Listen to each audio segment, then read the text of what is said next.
ओ साहेब, तुम्ही जिल्हा परिषदची शाळा बंद करत आहे आणि जे जिल्हा परिषदची शाळा चालू आहे त्यांच्यामध्ये तुम्ही कमी कमी शिक्षक करत आहे.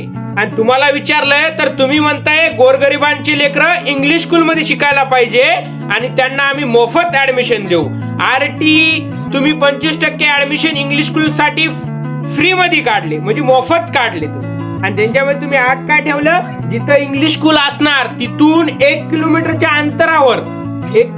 अंतरावर त्यांचं घर असावा. साहेब एक सांगा, तुम्ही तिथं जिथं इंग्लिश स्कूल असतात तिथं कुठं असतात ते, जिथं तालुका ठिकाणी, जिल्हा ठिकाणी. आणि तिथं जे 1 किलोमीटरच्या अंतरावर घर कोणाचे असतात साहेब, जे श्रीमंत आहे. गोरगरिबांची घर असतात का, तिथं नसतात. मग विचार करा ना साहेब, गोरगरिबांसाठी जिल्हा परिषद जे शाळा आहे ते चालू ठेवा आणि इंग्लिश स्कूल साठी जे आहे ना ते श्रीमंतासाठीच आहे. आणि तुम्ही जे म्हणतात ना आम्ही गोरगरिबांना इंग्लिश स्कूल मध्ये ऍडमिशन देऊ, तर तुम्ही ऍडमिशन दिले असते ना तर साहेब तुम्ही इंग्लिश स्कूलला इथूनच पाठवले असते गावातून. पण नाही ना, आम्हाला 1 किलोमीटरच्या अंतरावर त्यांचं घर असावा.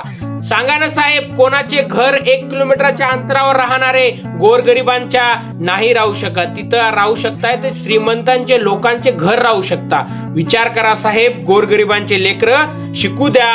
आमच्या ज्या जिल्हा परिषदच्या शाळा आहेत तेच चालू ठेवा, आम्हाला इंग्लिश स्कूल नको.